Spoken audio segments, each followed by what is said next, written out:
Então vamos falar sobre o método de Newton, como fazer a otimização dessas funções. Em geral, quer dizer, a gente pode imaginar que o parâmetro ele está em Rn, né? Mas a gente vai, para começar a conversar, a gente vai imaginar que o θ é um número real. Então, quando a gente está falando de g de θ, a gente está falando de uma função que vai dos reais nos reais. Como que a gente pode pensar em otimizar essa função? Uma coisa que a gente pode fazer é fazer uma série de Taylor. E aqui eu estou escrevendo f de θ, mas eu não estou falando da nenhum tipo de densidade, né? Estou só falando de uma função genérica de θ. E a gente pode começar a escrever a série de Taylor do f de θ em torno de um ponto θ0. E é claro que a gente não vai escrever a série de Taylor inteira, a gente vai parar no terceiro termo, aí o termo quadrático. Então a gente pode escrever que o f de θ ele é aproximadamente f de θ0 mais a primeira derivada de f com relação a θ no ponto θ0 vezes θ menos θ0 mais meio vezes a segunda derivada de f no ponto θ0 vezes o termo quadrático, aí θ menos θ0 ao quadrado. Então, isso é uma parábola, né?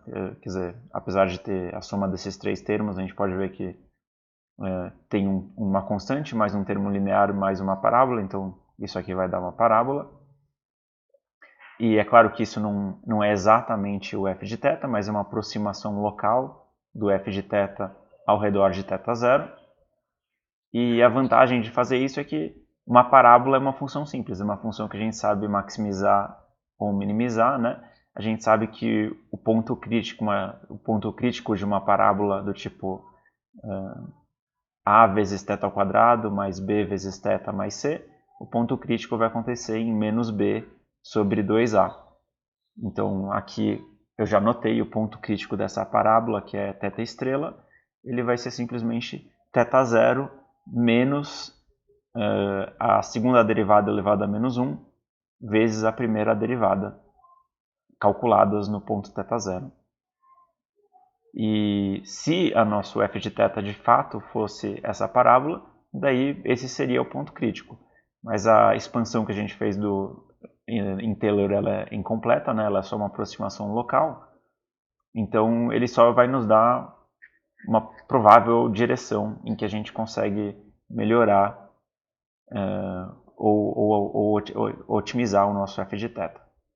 E isso nos dá a ideia de um algoritmo iterativo, né? A gente está em um certo θ0, daí para esse θ0 a gente encontra o ponto crítico com essa aproximação, que a gente pode chamar de θ1, por exemplo. E daí a gente vai fazer uma expansão de Taylor ao redor do θ1, vai nos dar uma nova parábola aí, que a gente encontra o ponto crítico, e vai fazendo assim iterativamente. E com isso a gente tem o método de Newton aí para uma função de R em R, que a gente pode escrever ele da seguinte forma. A gente inicia um determinado ponto t0 e depois a gente pode discutir como pensar em um ponto inicial. E daí das iterações de 1 até b, então a gente pode fixar o número de iterações, ou a gente pode parar não só quando o número de iterações é satisfeita, mas como um outro critério a gente pode parar quando a diferença nos passos, né, entre o TI e o TI menos 1 for menor do que um determinado epsilon. E daí a gente vai falar que o TI ele vai ser o TI menos 1, ele vai ser o ponto crítico, né, da expansão de Taylor do TI menos 1. Então o TI vai ser o TI menos 1 menos a segunda derivada calculada no TI menos 1 elevado a menos 1 vezes a primeira derivada do f calculada no ponto TI menos 1. Isso nos dá então um algoritmo iterativo para a gente otimizar a nossa função. Tá bom, e se o θ ele tivesse em RD, o que a gente poderia fazer? A ideia é muito parecida com a ideia que a gente desenvolveu aqui em R, só que agora a gente vai ter que fazer a expansão de Taylor mais geral, que vocês viram em cálculo. E no próximo vídeo a gente vai fazer isso.